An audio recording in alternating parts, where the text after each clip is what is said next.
Hey everybody, welcome back to another recap of 90 Day Fiancé the Other Way. This week, we're going to do a catch-up of the last 3 episodes because we were on a little break. Yeah. And we got a lot to cover. Yes, we do, actually. Who do you want to start with? Let me ask you first. Your overall thoughts on the last 3 episodes, having watched them in bulk. I will say Matt Sharp has a magnificent way of wasting tape. Oh, absolutely. Oh, a specialty. Because a lot of this could have been put in an email, Matt Sharp. but the key moments were intense and great, but they could have all been like truncated to like a tweet or something. You know what I mean? Yeah. Like a reel for each one. Yeah, that's true. Wait, this is what he looks like? Have we looked at him before? I don't want to know. Ooh, it's giving Latter-day Saints. I'd assume so. Mm-hmm. I feel like when you sell yourself to TLC, I feel like you have to look. You sell yourself to the Mormons? Oh. Yeah. LDS. Oh, yeah. Well, I mean, what's the Latter-day Saints? Tomato? You know. So what's Mormon then? It's all the same thing to me. So anyway, did I just call them niggers? Like what? No, I guess some different. Hold on. Baptist Pentecostal, I'm assuming. I don't know. All I just know is that when Mormon, because every time I bring up soaking, the shit pops up on my Instagram, and so I have a lot of like Mormon LDS content that comes up, which is odd because it's juxtaposed to the Black Israelite content that has randomly come up on Instagram for me. Oh, my homegirl was walking by them in Philly the other day because she's there for a conference, and I heard this yelling, and that she was like, "Sorry, this nigga." I said, "Don't even worry about it. I know exactly where you are." And I asked her, and she was like, "Oh my God, I'm literally my conference is across the street from where I was saying." And I was like, "Yeah, I remember when I was walking past them, they called me all kinds of white devils. My mother was a." All kinds. Okay, so Mormons and Latter-day Saints are the same people. The nickname Mormon comes from the church's sacred text, the Book of Mormon. While most members are okay with being called Mormons, a Latter-day Saint is a more respectful. All right, I'm done with this. But I'm done. I'm done with this. Let's start with James and Tatha. Yeah. Okay. Mm-hmm. So they were in the last 2 episodes. Yeah. Enchanted and Eat, Play, Lie. Mm-hmm. So remember, he got himself a little Verbo Airbnb situation when he first got there so that they could reconnect and be husband and wife. Mm-hmm. But today is the official day that he's leaving it and moving into her parents' house. That he's Block 9, baby. Yes. No floors. No, it was very much like 90 Day Fiancé, that one season when girl. No. I forget her name. Carrie. Yeah. But she married the Indian man in Jaipur, and they had to live upstairs. And his mama was evil next to his brother was evil. But I still think that apartment was cuter. This was because it's like on the outside it looks like the Fresh Prince of Bel-Air, and on the inside it looks like an abandoned Sears. So. And I don't want to be classed as an egregious and Joan about the whole thing. No. I don't even think it was just kind of like every other room has a floor. Why doesn't that one? Well, let me tell you something. They whipped this shit together in the fastest DIY. They cashed in them Kohl's bucks and went to town. They were like, "Oh, okay, we're gonna install a floor, scrub the walls, put some wallpaper up, and throw a bed in this bitch, Ashley Stewart or whatever the fuck." I don't. Ashley, where was the what was the Laura Ashley? That used to be this little girl bedding. Do they still make that? I don't know. I don't know what little girls do. Oh, that's for the best. I shouldn't know what they do. Laura Ashley, okay, they still make it. Bed and Bath Decor. This is it's like Purity Decor. Oh. Yeah, lots of florals and frills and thrills and things like that. I don't okay. No. Purity Decor. That's what I call it. Look it up. Look it up right now. No, I'm sure it's a thing. But anyway, so they whipped this room together real quick, zhuzh it up. But your boy is VV hesitant about this living situation. Oh, you're looking up to Laura Ashley. Yeah, it's a lot of flowers. Yeah, Laura Ashley leads to soaking. Yes, it's also led me down an Etsy. Oh. So they make like dupes of things over on Etsy or whatever. Like, I was watching this YouTube doc on Etsy. It's fascinating. Wait, do I need to stop using Etsy? Let's just say it's not above. It's like a step above Temu now. Like I'll send you the link. It was crazy. We'll get to it. Okay. Yeah, because it's not all for like independent creators. A lot of these independent creators are doing like drop shipping through Etsy, so they're getting like stuff from Temu. And that's why you can buy things that are like customizable, like like a Alibaba situation. Yes, AliExpress, like where they use all them stock images from and a sweatshop in Asia somewhere. Yeah. Damn. Yeah. Yeah, because they changed the policies in like 2010 or something. Then that's when it became outlaw. But anywho, James and Tatha. That makes sense because Etsy used to be in my building when I was in advertising. Etsy was in my building, and they did this weird regroup and then moved to another building where they could be more secluded. Anyway, them. Yeah. Anywho, they fix up this room, and he ends up bringing gifts from America for everyone, like Legos for the pitney, them, necklaces, moon coins, whatever the fuck that is. I just feel like men don't know how to shop for other men. So cool. And he shops at stores that are, built like log cabins. So yeah, where you can get like a basket like that has sausage and various jams in it. I think he got all these gifts from Cracker Barrel, if I'm being honest. Like he went to a Hillshire Farm store. Cracker Barrel. All that. Barrel of crackers. Yes. So this episode is a lot of pressure on him about having kids, and like, we can't wait till you do this. When you have kids, you'll get to play with their Legos. When you have kids,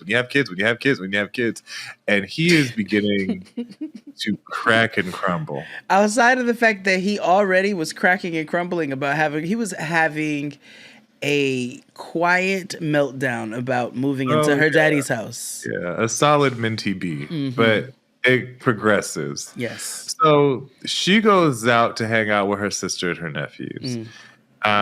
Before that, she gives him a coin massage because he doesn't feel well.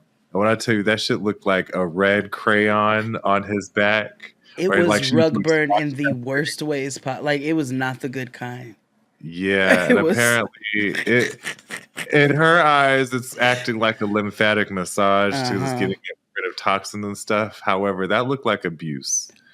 I had thoughts, but I'm not going to say them.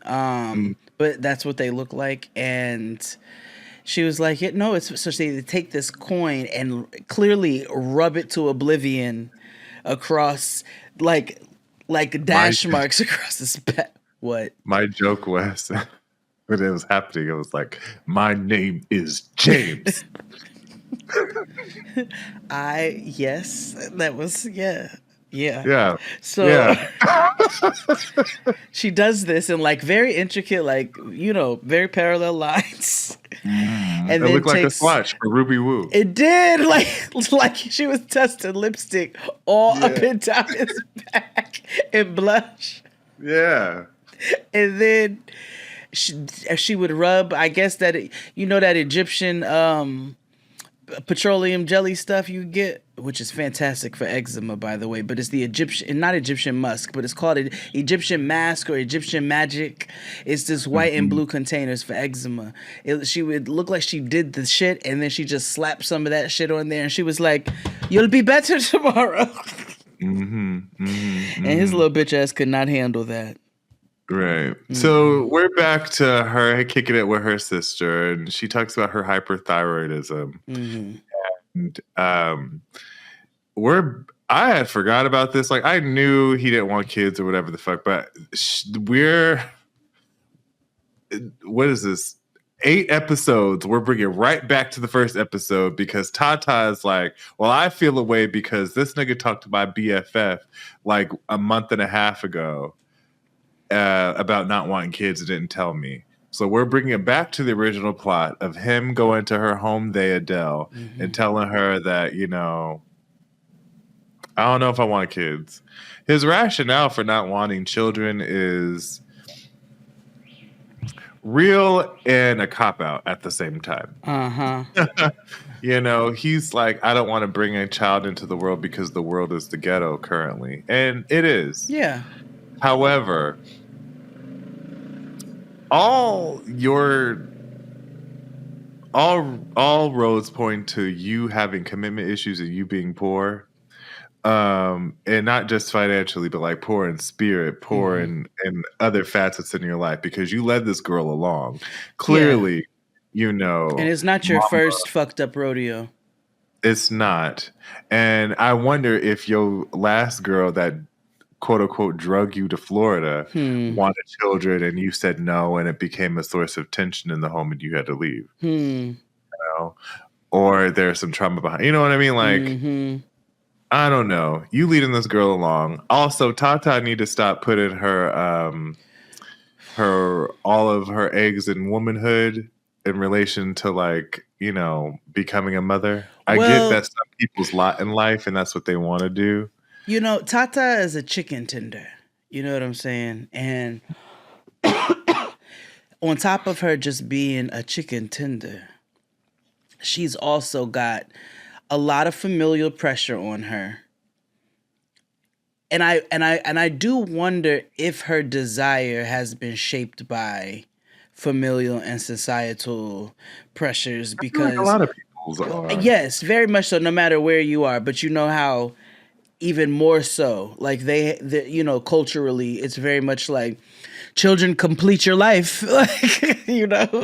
and your marriage is not worth shit until you all procreate. So like, I do believe that's played a part in how she feels, but she could also be one of those people who genuinely wants to be a mother. She comes from a big family. You know what I'm saying? She likes being surrounded by family. So she could also want that for herself in addition to the pressure. But I do get concerned about her having all those pressures on her from her family. And she's also such a chicken tender. Yeah. Yeah. So she takes him to the beach. They're going like treasure hunting, right? And so she brings up that what Adele told her and stuff, and he's a little miffed by it initially, but he comes clean. He's like, I should have told you and not her, but this is how I feel. Here we are. Yeah. And this is what I said, so I'm not gonna lie to you in your face. And she comes at him not herself, because she knew that if she were to come at him anyway, that this would have she wouldn't have got the answers that she was looking for.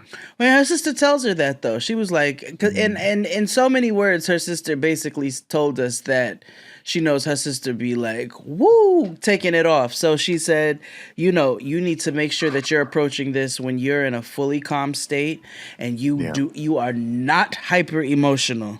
And she was like, okay. And she heeded the advice. So productive. This conversation on the beach led her to believe and say a statement, and I quote, maybe a child will make our relationship stronger. Yeah. And all I said, I left my bed and I went ranting around my house. No, no, no, no, no, no, no. A baby won't make y'all stay.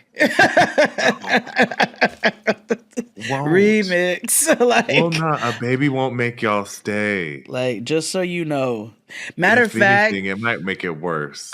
What I was going to say is, that's the make or break, because in all honesty, the same way that the first year, I'm not going to say of marriage, the first year of cohabitation is generally the hardest, depending upon the circumstances. But the first year's generally the hardest because it's the biggest adjustment period.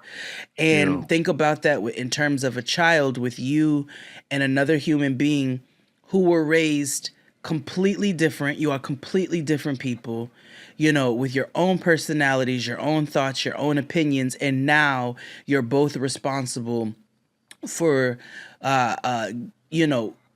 guiding this child, with your varying backgrounds, and you have to come together and find a happy place with that. That is adjustment. That is going to be hard. There will be argument. I don't see things this way. I see things this way. This should be this way. This should be this way. And so it is hard. No matter how many conversations you have ahead of time, on what you think things, you don't know until they're there. And so, a baby won't make y'all stay every time. Yeah, every time. Yeah. But that was them. Mm-hmm. I don't know if they're gonna make it, so we'll see. Yeah, she don't want to wait in vain for his love. Yeah, and honestly, this is what you get for going to America and marrying a white man. But hey, can't help who you love. Reaping, sowing. Who you want to go to next? Let's go to John and Lily. Lily the baddie and Little Critter. But Lily is a little annoying. Yeah, no, Lily's a lot annoying. Yeah. And all of their problems here not all of them, but a good amount of their problems would be solved with the translator. Yes, absolutely. I have thoughts which are not, I won't put a disclaimer on them that I'm not being ist or phobic or anything. We start off with this argument, right? Or we start off with him having big feelings and talking to production about them. And she's in the backyard, meditating on him and his big feelings.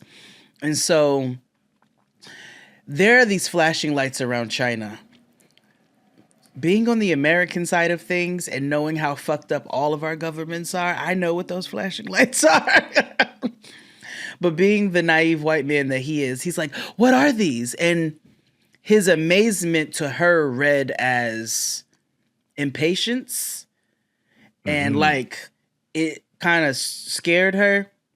So every time he would see the flashing lights, he would get excited like, kid, what is it? What is it? And she never would answer him. For 2 days, he said he was asking her. And so I do not like to go up for white men. Right. So think of it as you not defending him. I'm not defending him. But you're being critical of her in this moment. What I will say about him, though, is, and I have to be honest, he tries his best to communicate in an effective way. Mm-hmm. I have to give him that. He really does. Mm. What I was going to say about Lily, so Lily is very impatient. He said his issues with her is that she cuts him off a lot of times, so she doesn't even take the moment to listen fully to what he's saying, so that the communication issues that they're naturally going to have might be dwindled a little bit if they just take a second to really tap into what the other one is saying. What I was going to say is, in my experience with various Asian cultures, not like I said, I'm not being hateful. I'm going to take the nail shot, for instance. I might take a second to try to explain something that I want. And this is not with everybody, but this has been specific in this instance.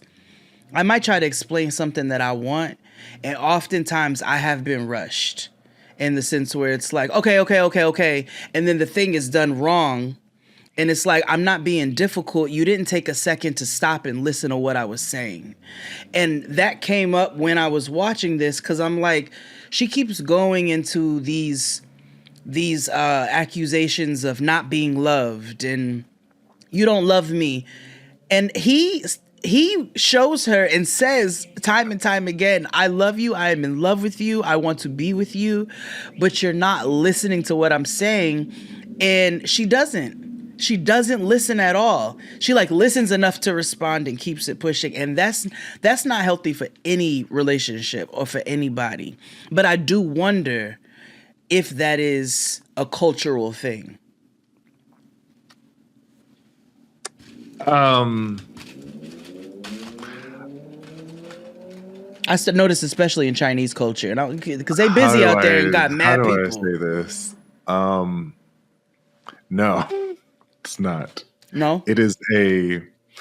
I'm trying not to be MAGA or anything about this. So, story. I used to work for Amnesty International, and those are the people that help people move to America for asylum and all that good stuff. I did that for my when I was in grad school, right? So like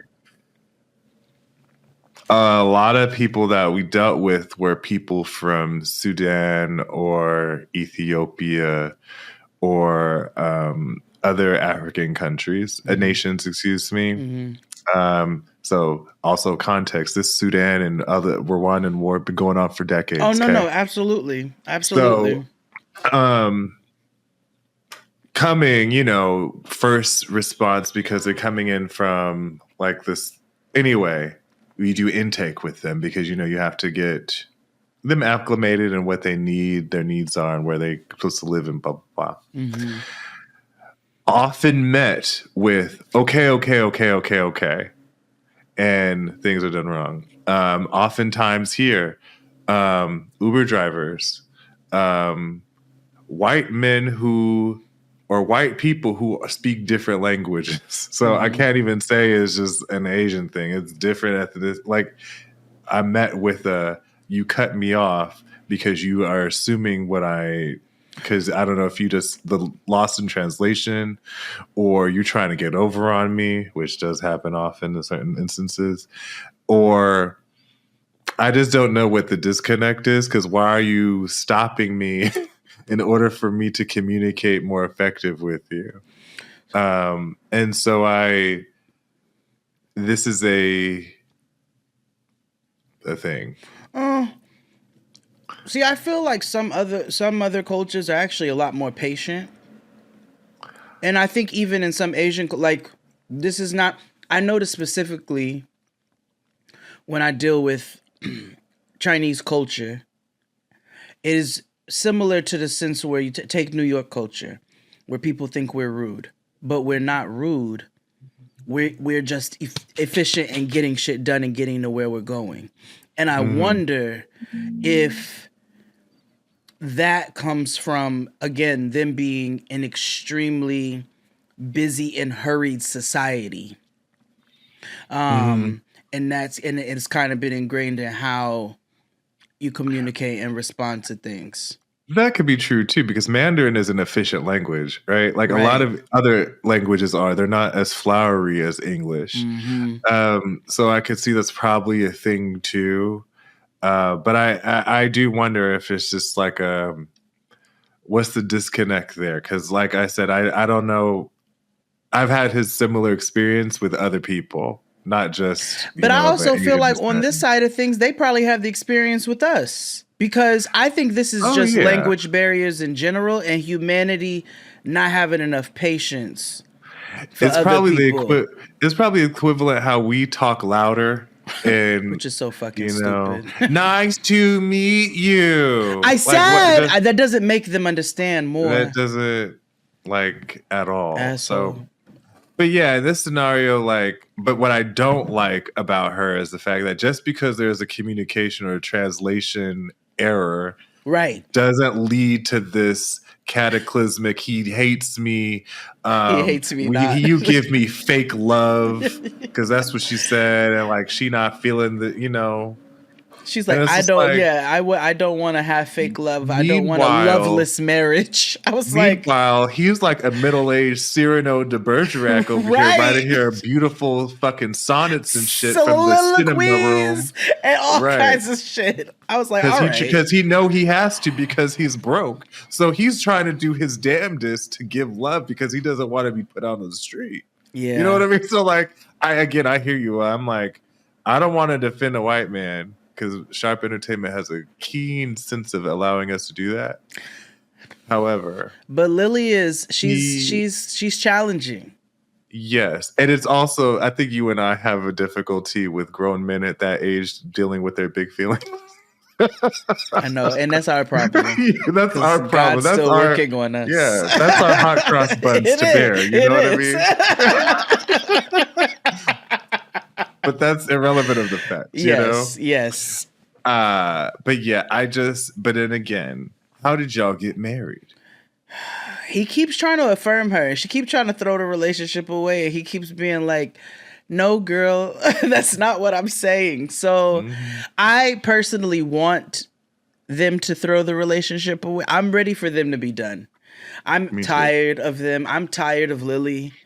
I'm tired of this nigga like literally having no prospect, no hope, no nothing of ever having a job there. Like that sounds like the most, like what the fuck are you about to be doing? This is bad business all around, and you need to just go your separate ways. Yeah. Dan and Connor need to go home. So. And I had thoughts when Corona and Ingi were on. I had really problematic thoughts about crossbreeding and humanity in the world. I said that might have been part of the reason for climate change. I don't know. So I think like Lita Dunham and Lily, maybe God said like marry her on your own race. See. So let's talk about Corona and Ingi.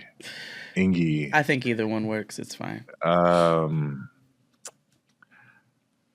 They drug this out to be so much more than what it was. So we can speed through this. She's also dramatic. So yeah, I mean, I know where she gets it from, but So anywho, she's about to meet his parents for the first time. Remember last time we chatted, I thought she was going to go out in her dominatrix get up to go meet her. But no, she came in a very demure gothic dress, I was like, look at her, very demure, very undead, So anywho, she's very nervous. I'm ready for that to die, but continue. Same. I'm ready for it to die. You know what I miss? Well, this is about to sound really wild after this good conversation we just had. I miss the English language. Like, you know what I mean? Like, I miss when people used to just communicate with words. And use them properly. Correctly and properly. Yes. Can I just, quick... Something cannot be aesthetic.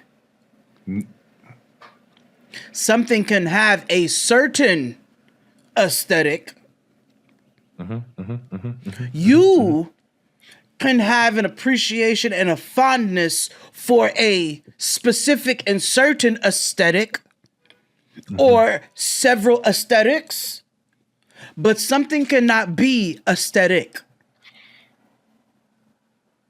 Yeah, exactly. That's making my under titty itch crazy. I heard a grown woman use it recently. Oh, that's aesthetic. And I was like, she has Peter Pan syndrome. What kind of aesthetic is? She doesn't want to go. Anyway, sorry. Yes. Yeah.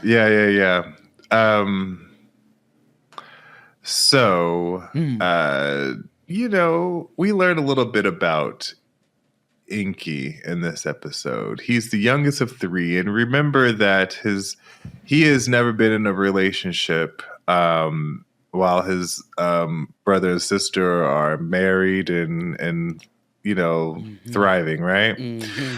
And his parents are in their 80s, so they're kind of like, all right, ticka, we want to, Ticka boop boop.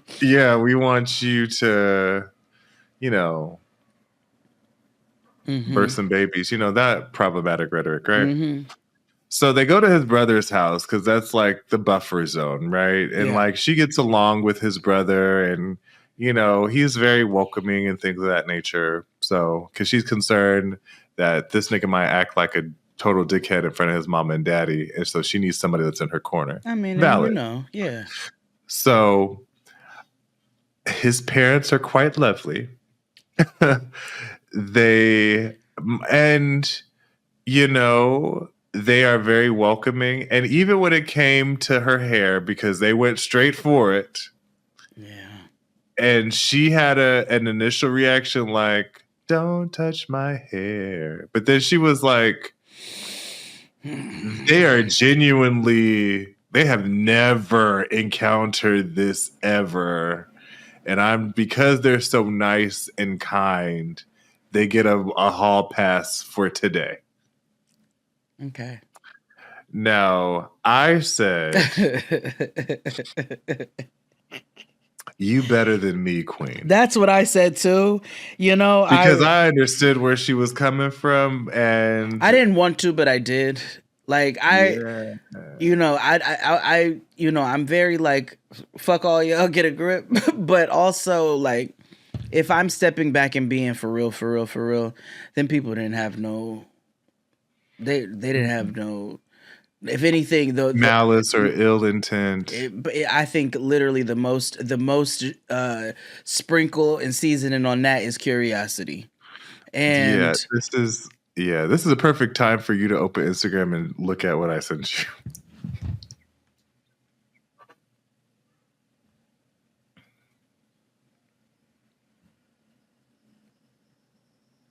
Turn the volume up.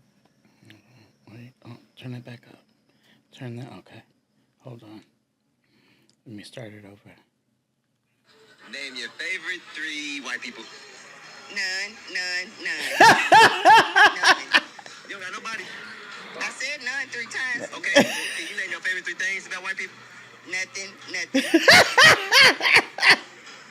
think I'm playing? I think you playing. I'm not. You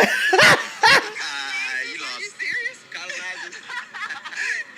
You lost. We out. None. Nothing. Queen. Royalty. And her Betty Boop get up. She looks like a black Betty Boop.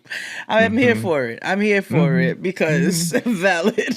Yeah. So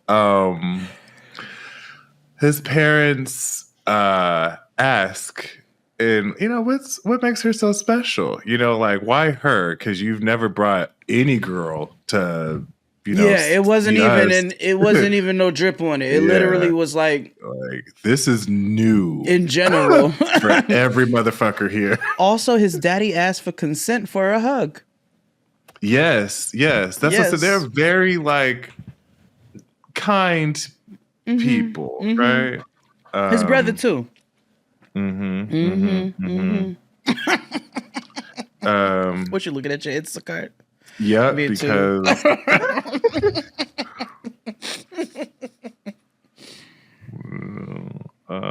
no, I can't have that refund. Okay, sorry.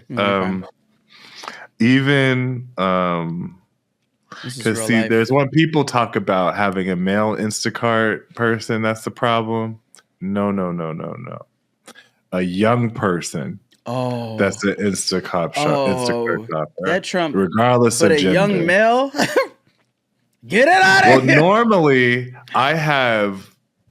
I'm surprised he didn't pick up this order because in LA they just kind of like sit in the parking lots until it's time to do stuff. Oh, do they? Okay. And I usually get the same guy over and over, and he's queer, I'm assuming, but he gets the shit done, right? So I don't have to worry about him too much. Okay. But this young lady here, Catherine. She tried to replace it with some outlaw. Yeah. I know. Yeah, no. I ordered the whole, like the big thing of paper towels. She tried to give me 6.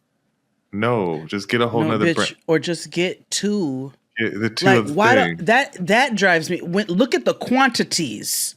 Yeah. Before and this is not everybody at all, but before you hit me and replace something that had 48 ounces with the replacement of 12, bitch, give me 4 of them then. Do your math.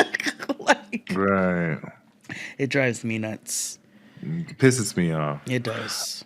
So anywho, they bring up, what makes her special, and he's just like, I'm into her. Like, I like her. I've never met anybody who compelled me to introduce you to them. So Merry Christmas, y'all. Yeah.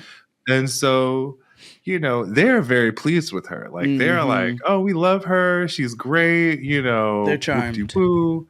Yes, they're charmed. He's getting uncomfortable because they're like, where you gonna put a baby in that oven? Are you gonna live? All that stuff that men get hot under the collar about. And it went well. Fast forward, because he had a family visit, she got to have a family visit. Yeah. So they get on the Skype and talk to her black ass family with her mother's colored contacts. Yes. And I'm like, girl, just because you're hard of hearing don't mean you need to wear colored contacts. You know what I mean? Oh, one don't have nothing to do with the other. Not at all. I was like, the contacts were making me uncomfortable the whole time. Mm-hmm.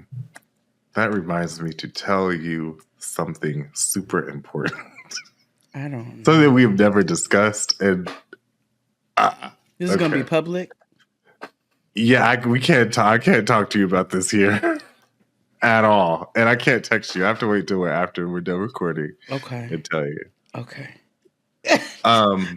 So anywho, they do the call. Mm-hmm. And the first thing that her mother says, are you near the volcano? Mookie, are you near the volcano? We learned that, her nickname is Mookie. Mm-hmm. And in typical black fashion, she thought that was her real name until she was like in the. When I said I have never related to something more. Yeah. I was like. But she said, and I quote, "If Mookie get ate up by the volcano," and I'm just gonna ellipses there and keep it. 'Cause I was like, oh, yes, I enjoy you all's refreshing, familiar Negroisms. Yeah. Yeah. Her grandmother was just kind of quiet, taking it all in. I feel like she didn't have an idea or a picture of what this man looked like. And so now that she has an idea, she's kind of like, whoa. Yeah. She didn't know what to think. But she said some real shit. She said... She goes, I'm just watching and scoping the scene and seeing what's going on. She said, because he's nice right now. Let's see what he's like in a year. And I was like, thank you. Valid, queen. Valid. Yeah. They keep soft launching her angry black womanness. And I'm like, bitch, are you the teacher from the Black Look? Like, are you the Trunchbull? Like, what do you turn into? Some scared She-Hulk? And I hate the fact that she keeps using blackness, like black woman anger, as like this thing. It's just like, no, I think this is you, and you have an anger problem. Yeah, you know what I mean? Yeah. Don't like it. So, and you don't have a healthy way to express that anger. It also doesn't help that your partner is a white man, and so I feel like all of your anger and rage always turns into a DEI discussion debate. So agreed. But that was them. Yes. Yeah, that was it. Oh, she doesn't like how lax he was about marriage and his responses to marriage, because even though I'm a little surprised, she just doesn't strike me as like I really want to get married type of person. Gal. Yeah, just because she's like, free everything. She's Afro-punk. Yeah, so it's like fuck marriage and the institution is what you would think, but she really wants to get married and she's really uncomfortable with. She wants to be the girl. I'm sorry.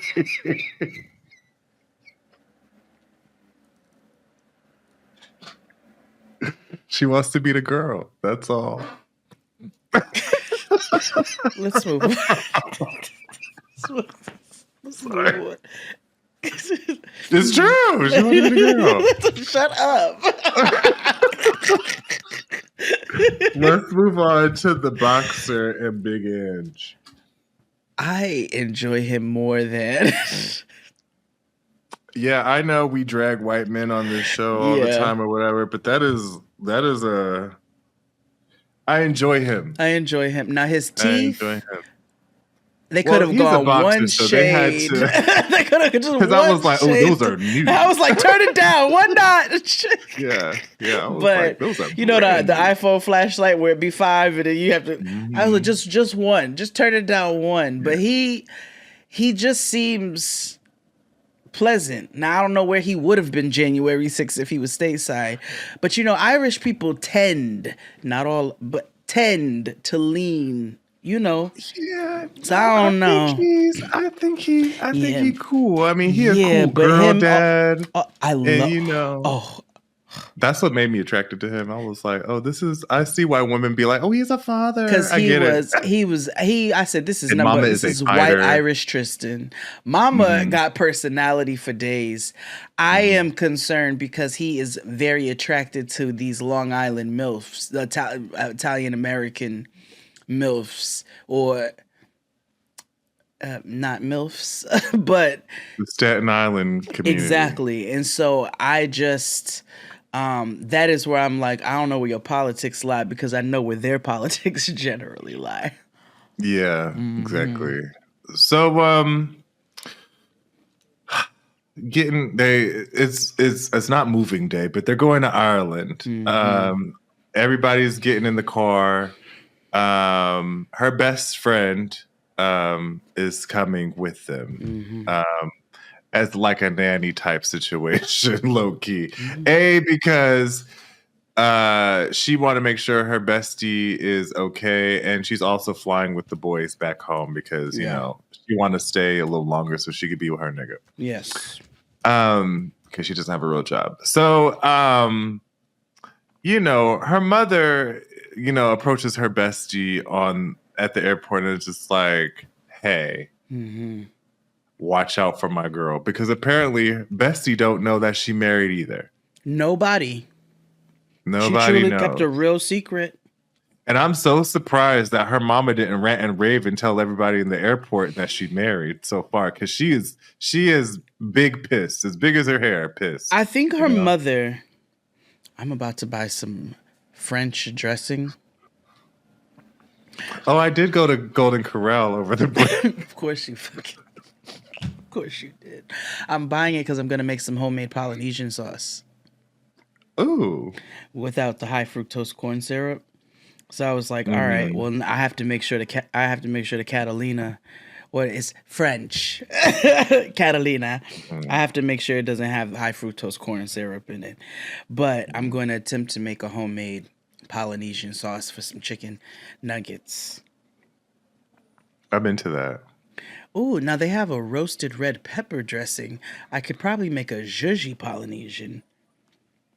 Anywho, so yes, I'm not surprised her mother didn't go because her mom is genuinely, she's genuinely concerned for the boys, and she's genuinely concerned for them. So I don't think she would want to even spring that on them in that way, and hurt them any more than, because she's like, I don't know which way this can go, literally go either way, and she's not wrong. No. So I think and also she really loves her daughter, and I just think that she has enough respect for her to be like, I don't fuck with this at all, but I'm not getting ready to go blab it all over the place either. Yeah, that's fair, but I'm also Maybe because I know my family. They'd be like, "Did you hear?" And I'm like, "Oh, why did?" Oh, and most mothers like that would absolutely. Yeah. They would absolutely. So, anywho, he's going to pick them up from the airport. He introduces us to Bella Rose. Yes. Who is a boxer. She has a boxer's. She low key has a wrestler name. Honestly, they show a Instagram supercut of her like in the gym in the ring. Yeah, I like. Mama got hands. She floats like a butterfly and she stings like a bee. And she's got hands and personality. She really is the apple of her daddy's eye. Oh yeah. He is the primary or custodial parent.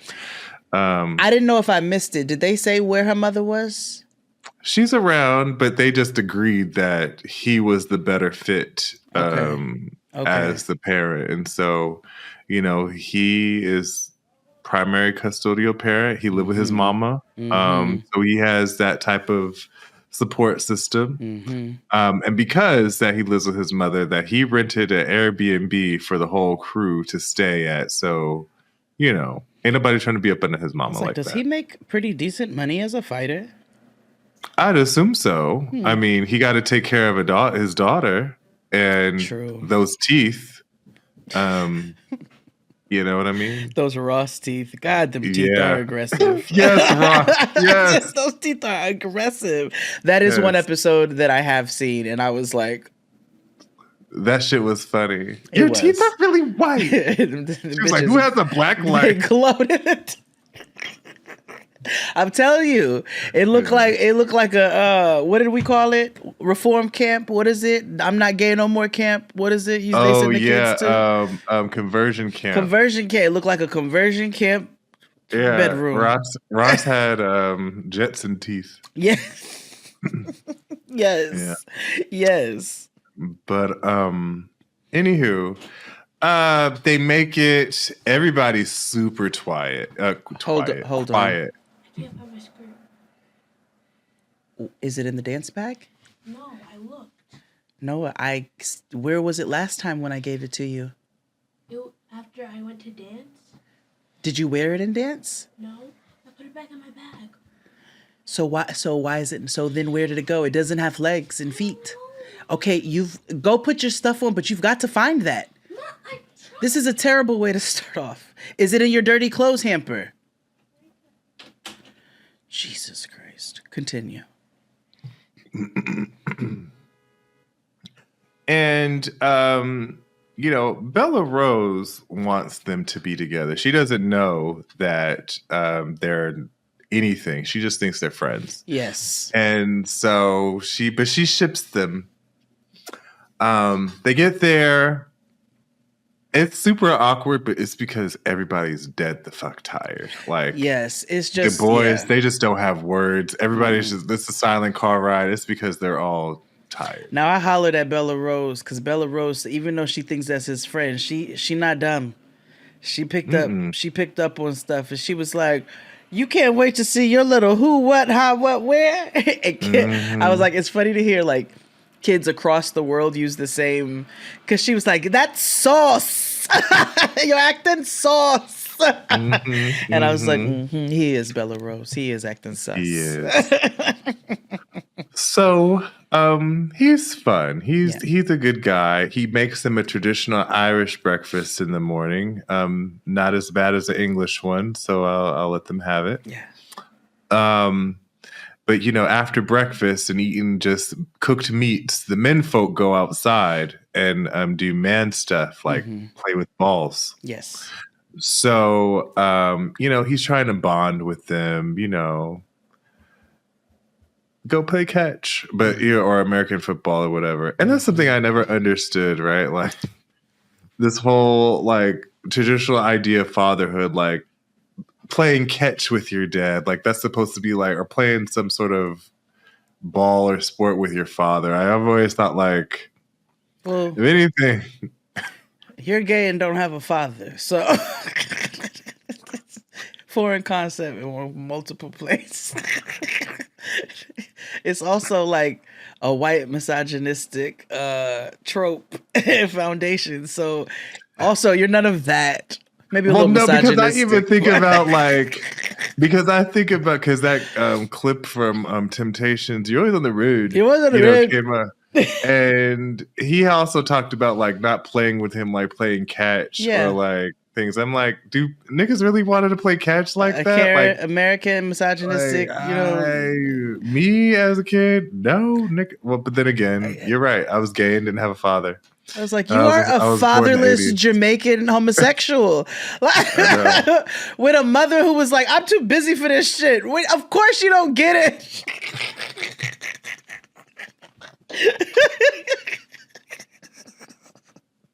I should be a therapist.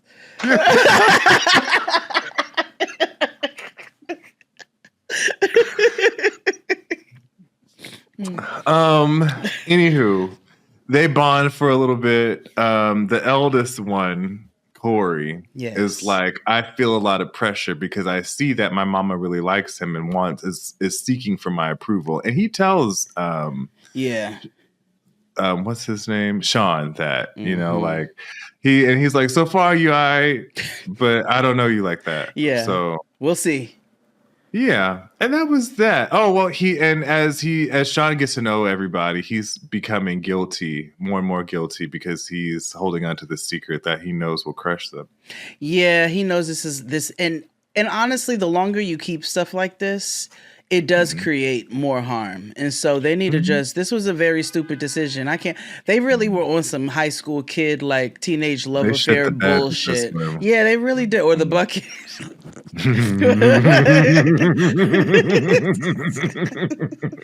Did I just pick our next couple? You did. So Dempsey and Statler. Oh, Lord. The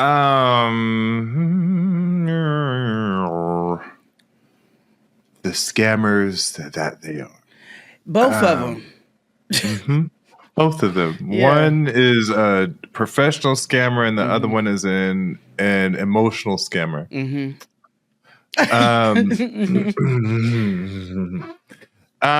So they're both up.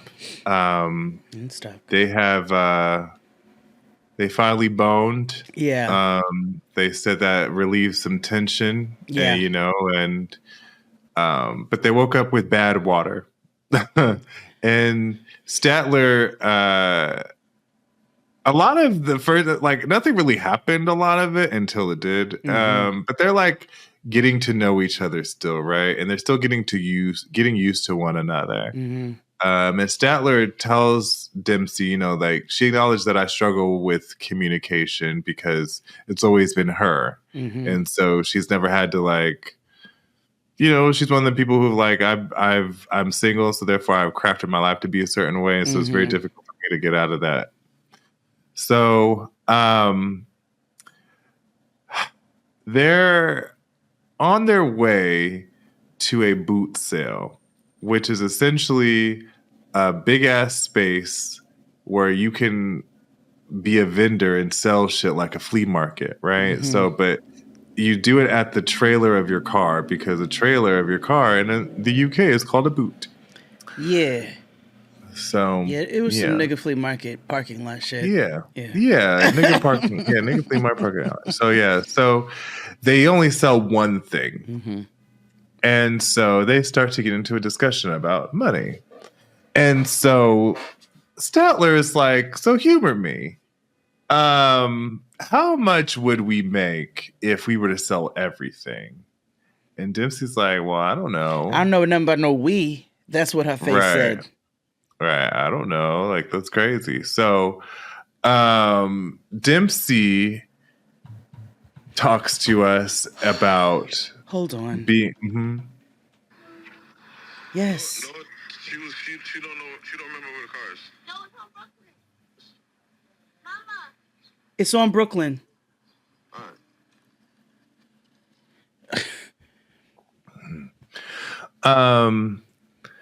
She tells us, or reminds us, that Statler said that she would be the provider and take care of her. This sounded very familiar. Now, Yeah. that was obviously, I was like, Yeah, I was like, that don't sound right to me. but also, It does sound right to anytime me. they have a conversation, Dempsey does not.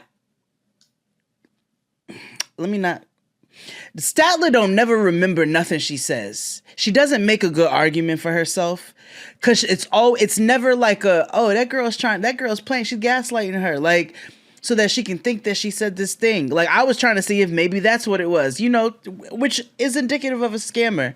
No. Statler does not make a good case for herself because most of the time she's like, well, maybe, I don't know, but I don't remember. I don't remember that conversation. And you know how my anxiety is. So like now I don't feel that way. And I'm like, okay, your pendulum swings too wide. Yeah, it does. And you're not reliable and solid. Right. And I understand anxiety or mental health issues can impact memory. Sure. But it's very difficult for you to stand on business in the way that you try to do where you don't have like receipts. No. And and if that is the thing, then you have to find tools. As a person with ADHD, I can't remember shit to do. I'm like, or I get distracted or whatever the case is. You have to find systems and things that work for you. You don't get to just continue to use that as an excuse to not get anything done or to be a terrible person or to lash out at people the way that you have been. Like, you don't get to do all of that. Mm-hmm. Exactly. So, but also Dempsey don't want to work. No. Dempsey operates on vibes. Not only that, again, when she said that with the trunks out of the CDs out of the trunk of the car business, she was like, we would. Then we learn about her selling her car. Right. So like no, so she is like, I only work when I need to and I save and blah blah blah. She has sold her car for $500, but we don't learn that amount until later because it's a big source of discussion. Yeah. And she has 9 months of wages saved up. Yeah. So Mama has dough. Mm-hmm. And in fact, Statler had to pay more money up front for the van, even though Dempsey had the coin. And pulled out a loan from work and pulled out a loan. A $6,000 advance from work, which means you're not getting income for at least 3 months. And the van's not even her name, which we'll get to in a second. So our girl got scammed, low key, right? Mm-hmm. So like they have to go fill up the tank. Clearly, Dempsey don't have the money. I don't know why this bitch didn't pay for it, but whatever. But $111 American dollars to fill up the tank and get some other things. Mm-hmm. And Statler is like gooped, gagged, and gobsmacked. Yeah, she talking shit in front of the lady at the counter, and she don't give a fuck. She's like, move out of my petrol queue. You know what I mean? Like, yeah, you could do that, whatever, an outlaw American Phillips or 76 gas station you go to. But here is how much the shit costs, right? So this money thing is truly wearing on Statler's spirit, right? It's like gnawing at her. And so she brings it up in the car. She's like, so I just want to have a discussion. No tea. Let me get some clarity about this money, this car thing. And Dempsey was like, oh, it's only $500. And then so Statler was like, oh, okay, that's not a lot. But still, when you tell me things like I have saved after the fact, what am I supposed to think? So Dempsey is starting to get, hot in her chest because she feels as though Statler is trying to say that she don't trust her. Because we move on into a conversation about the van and not being in her name. Now, I don't know how the laws in the UK work. But apparently, Dempsey said a car can only be in one person's name. And so Dempsey took on the responsibility of doing that because Statler didn't want to. DK. Two things. Yeah. Statler told us already early on, I didn't want nothing to do with the van, and I made her handle all of that. And number two, when Dempsey said two people's name can't be on the van, I immediately was like, bitch, that sounds crazy. Yeah. Because I was like, both of y'all are lying here. Yeah. One, I get you want to be hands off because this was way too stressful for you. I get that. Yes. But that also doesn't mean for Dempsey to take over, because she could have been like, hey, girl, our names, all I just need for you is to get this signed and notarized. This ain't looking too Dempsey literally, okay, she sold her car, $500. Okay, that doesn't touch what. But if you saved up 6 months' wages, now granted, I don't know what them wages look. 9 months' wages, I don't know what that looks like. But I know that if it's even $1,000, she's not getting paid a half penny in a shilling. I didn't think so. Tuppence. It wasn't room and board. So nah. I'm trying to the plan. It sounds like you was holding on to your money. You was about to let her just like, you was ready to be pillow princess, stay at van, mom and wife. Like you thought you were getting ready to just live the life. Always have your own money on the side. What's yours is mine. What's mine is mine. Yeah. Yeah. I was like, I don't know the law, but that sounds crazy to you, I don't know girl. much about algebra, but I know this shit don't add up. Yeah, not at all. It don't X. It don't times. It don't. It don't divide. It don't. So, Dempsey's crying. We're at the final episode. Dempsey's crying because she got called out for being a scammer. And she's feeling convicted. And Statler chalks this up to, she apologizes. She's like, well, maybe I'm just brutally honest. I have an asterisk about brutal honesty, but that's something we should bring up on the main show. I think we need to have a conversation. No, bitch, you're nasty and rude. Yeah, I'm honest. You have a nasty disposition.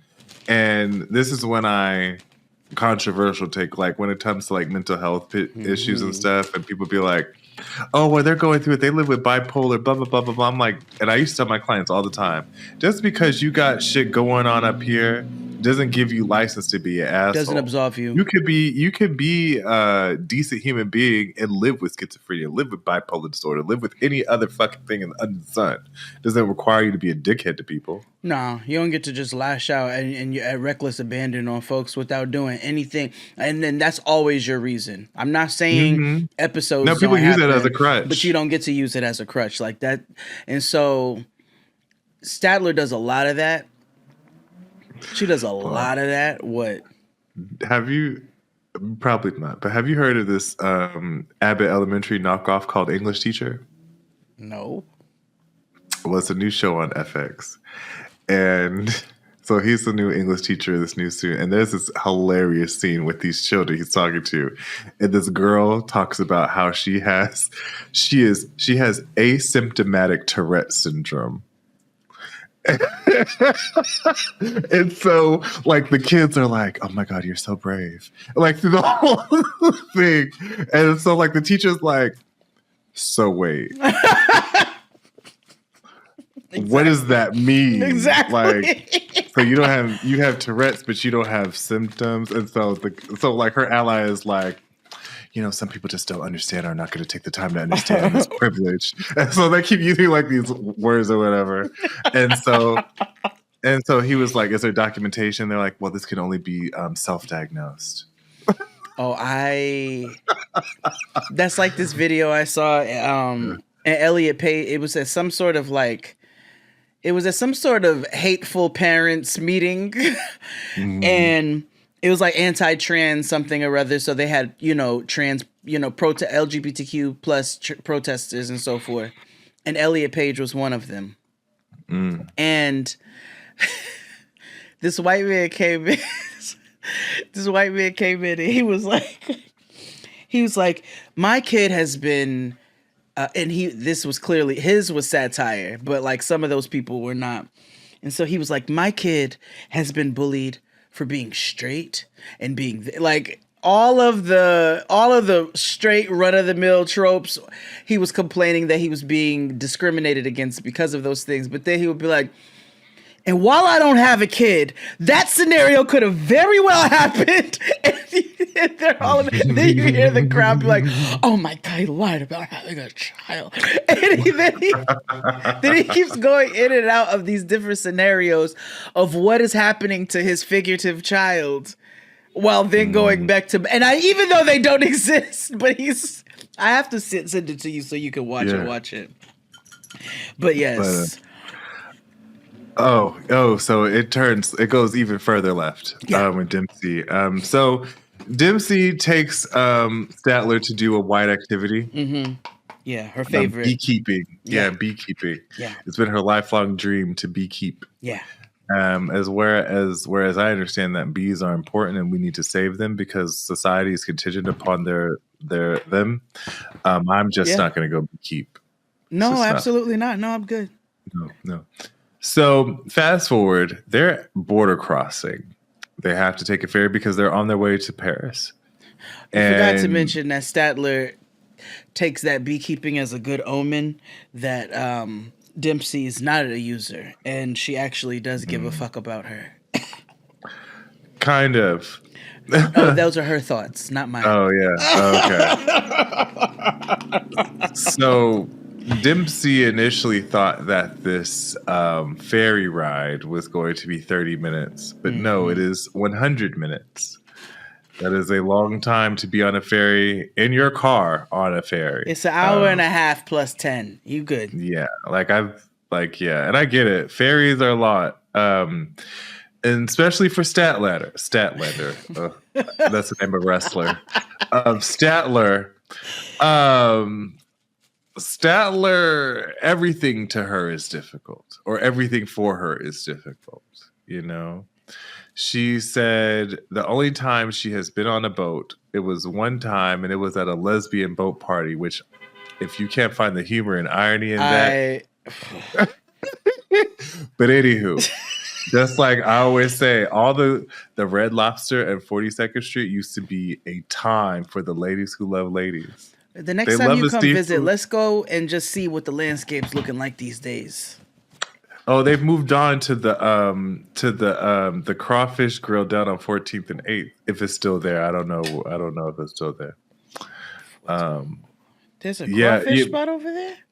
Mm-hmm. It's like you got to walk down into it. I don't know if it's still there anymore, but you have to walk down into 14th it. 14th and 8th, right by Google and shit. Mm-hmm. I'll be over there to get my nails done. There used to be a fondue spot, and then they closed it, and they opened that as a crawfish. The next time I go get my nails done, I'm gonna walk over there and see. So the last time she was on a boat, it was a lesbian boat party, and it didn't go too well. No. Where she got sick and she was shitting in a bucket all night. Not throwing up, but she was shitting all night in a bucket. The only one and only time she's been on a boat. What kind? And I'm like, what kind of boat was this? Did it not have a bathroom? I was wondering, cruise? Where did the bucket come from? Yeah, were you fishing? Was this a lesbian fishing trip? Because that also makes sense to me. Did you throw your poop overboard? Yeah, and how did you, when you were done, did you just put it over and you just, and you rinsed it and then you went back to doing your business? How did you clean your butt if there was no bathroom?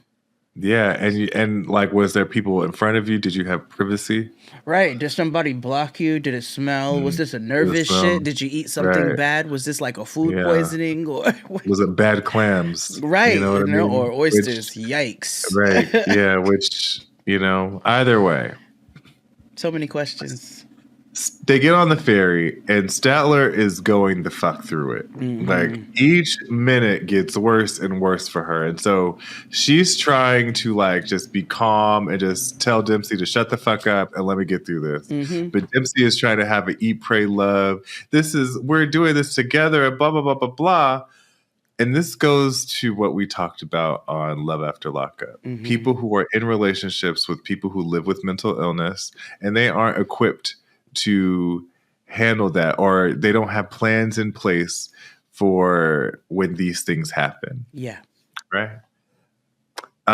You can see that Statler is kind of having a break, an episode, if you will. And so she gets more and more aggressive towards Dempsey. Yes. Verbally, and she kind of like verbally berates her all at the same time because Dempsey won't shut the fuck up. She won't. So like two things are happening. Like, and then she's like, she didn't read any of the pamphlets that I sent her on how to deal with persons like myself. And I was like, that's very sitcom-y. Like, why didn't you read the pamphlet? Dempsey's not equipped to handle this. No. Statler, I don't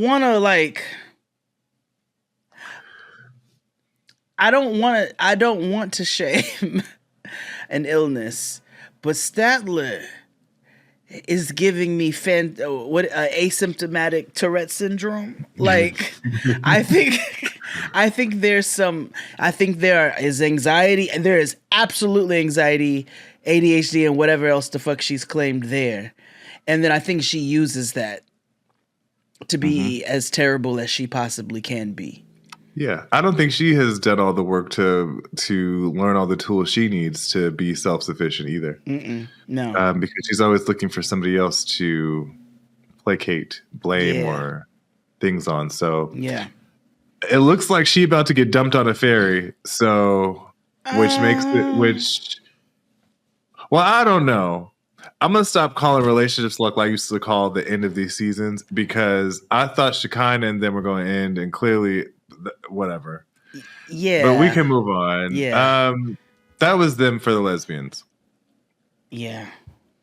I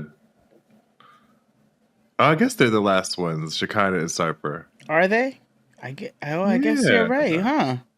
Oh, that went much quicker than I thought. Yeah, I thought we had 3 more, but I guess, okay. Because it has been 3 episodes, sure. Bang. Okay. So last but not least, Shekinah, White Shekinah, and Colonel Jafar. Yeah. Arabian Nights. Hot more often than not in a lot of good ways. So they have the same birthday, kind of. Thank you. Because I was with production on this. Yeah. Basically, they're born a day apart, but they consider it the same day due to time differences. That's like the story that Hulk Hogan tells people, that there's 1 year he wrestled 400 dates in a year. And the reason how he got 400 is because he would be working in Japan, and then he'll fly backwards, or like, because of time. So therefore, I'm like, so you just added like 35 days to like the calendar year? Yeah, because as soon as you just said you were like 400 days, and I was like, that's not. No, but you could say if we wrestled 400 times. Yeah, exactly. And at Hulk Hogan, I don't even think that at the time. So no, right? I mean, it's a lie all around, but but at least make it a believable. Make it a believable one. So, anywho, they're meeting up with his family for a birthday dinner turn-up situation. His family all likes her and whatever. In a moment of honesty, he decides to tell them about the K-1 visa and the plan to live in the U.S. And of course, they're concerned. Yeah. You know, his mother is like, that's my only child. You know, I'm not happy about this. I wish he would just date and marry a Turkish girl so I don't have to, you don't have to leave me. And his sister or cousin, right? The one that looks like poor Celine Dion. Mm-hmm. She or Laura Dern Dud. Laura Dern. Laura Dern. Yeah, from Jurassic Park. Yeah. She's like, well, what did your daughter think about all this? Because again, no one has ever asked this question to anybody on these shows. Like, well, what do your kids say? You know what I mean? Like, how do they feel about this motherfucker here? Which, and of course, hold on, I'm sorry. Before the stance on children in this episode is the best that I've seen on any Matt Sharp television show ever. Because I forgot to mention when we were talking about Colin O'Brien, whatever his name is, and Renee. He said, Sean and Joanne. When we mentioned that she, you know, his daughter thinks that that's his friend. Mm-hmm. We forgot to go. His daughter, he has made sure that he has only painted her as his friend because he was like, if something was to go awry, I don't want her getting connected in certain ways. So, and I'm like, oh, this is a far leap from people have their children calling these niggas daddy 3 weeks in, and aren't you excited? Daddy's coming home? No, because I don't know that nigga. Like, so I appreciate his stance, and now them, where they're like, what about your kid? If you move to Turkey, like, what's up? You know, what's the plan? So anyway, continue. All right. So she burst out into flames, tears. Because, you know, she doesn't raise her daughter, so she feels guilty, so she has to cry all the time. But that's just kind of how it is, right? And so, you know, she says some wild shit, which I was like, oh, she invalidates her daughter's feelings by saying that her daughter is influenced by her family. Mm-hmm. Which lets us know that she don't like this nigga. And she feels as though that her aunties have put this shit in her head that Sarper is a awful, horrible human being. And that's very dangerous and violent of you to say, Shekinah, because why would you invalidate your daughter's feelings? And she's not like 8. No, the girl in the girl, I think now like 17 now, because when we met her, I don't. So yes, right. And then it gets more uncomfortable because Shekinah is showing emotion at the table, which again, for the two of us, that's our problem. And then also it gets more uncomfortable because. So they're asking her about, you know, she's witnessing how he engages with his family and realizes that they're a close-knit family. They ask her about her own. And she's like, well, I don't have a good relationship with my family. And we find out, remember we saw, you know, last season, her sister and him got into it. Well, we learned that her sisters and her mother, all the Amish people in her family don't fuck with her right anymore because of the fight that her sister had with them. And it's just interesting because when I think about how she tells stories to us about things that happen between the two of them, while let's be very clear, Sarper is ridiculous. She never tells whole stories. She always tells fragmented stories. And so I'm having a hard time believing that your family just cut you off on a whim and nobody fucks with you just because we don't like the relationship that she's in, or just off of that heated interaction, but that interaction that we saw before. I'm like, they all stop fucking with you and your kid don't fuck with this nigga. Like, I think in general she makes awful decisions surrounding men. Because remember when we first met them? Yes. Like she had this weird interaction with this gay international nigga that she used to date. Yep. And then her baby daddy was on and he was weird and old and creepy. Yeah. So like I feel like her family was just fed up. And it's like, bitch, don't you have a daughter? Like, what are you doing here? And so that's why they kind of just like are turned off by her. Yeah, it could be that. But yes, and also Sarper too, because were your sisters always like this, or is it because of Sarper? That's what his cousin asked. And it's like, I'm sure it's a column A from column B. I do agree. You know? So we move on, and production gets involved. So he's knocking on the door. She's packing. I've noticed that anytime they fight, she packs and leaves, which is not okay. But they fought over a vanity. They didn't have a real reason why they fought. That we learn yet. Yeah. So apparently he's trying to buy her a vanity and she doesn't like it. And she's like, it's okay. She's assuming it's because he didn't get a birthday gift for her and he got one. And so to cause a scene and deflect and all this, that's what he decided to do. Right. Apparently, according to her, like he was yelling and screaming at her. He tried to take her phone, snatched it out her hand, and her hair extension was caught in her hand around the phone, and ended up snatching out her hair extension, which took out a track or whatever. He says he did not harm her, but she's like, yeah, technically he didn't like physically harm me, but bitch, he took my phone and still took some shit out my head. Like that's scary. And not okay. Right, and not okay. And it all happened very abruptly because everything's like, apparently he just spiraled after the dinner with his family. And so she checked in for the night. Checked in a hotel at that Ramada for the night. Yeah. So the next day, he's sending videos apologizing like, I'm so sorry, I can't live if life is not living without you, and all that other things that he would say, right? And this was all very triggering for her. Like, she's been down this road and she's just like, I'm not trying to do this again. Yeah. And he's like, I woke up feeling so regretful.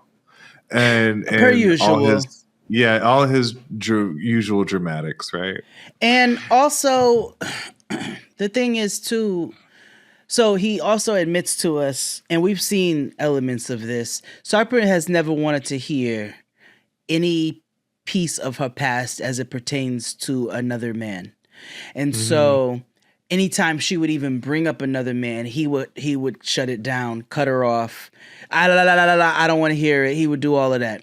And he's the one who told us this.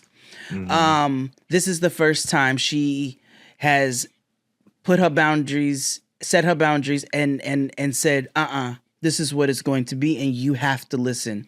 And she was able to finally share the toxicity of her last relationship, the growing toxicity of her last relationship, and how it progressively became abusive. And now granted, we have seen Sarper have deep remorse 900 times on the show at this point. Yeah. But in this particular case, I think it hit just a tinge different because he was like, I shut it down and I never would listen. And I understand why this was such a bad thing. She constantly says that she feels like he has control issues and anger issues. I personally, from what we see, feel like he has anger issues, but he has a lack of control issues. Absolutely. Doesn't seem like he wants to control her. That's a lie, because him trying to dress her and put her makeup and that's a lie. He is controlling and she has allowed it. You know what? I forgot about that. But he also has a lack of control.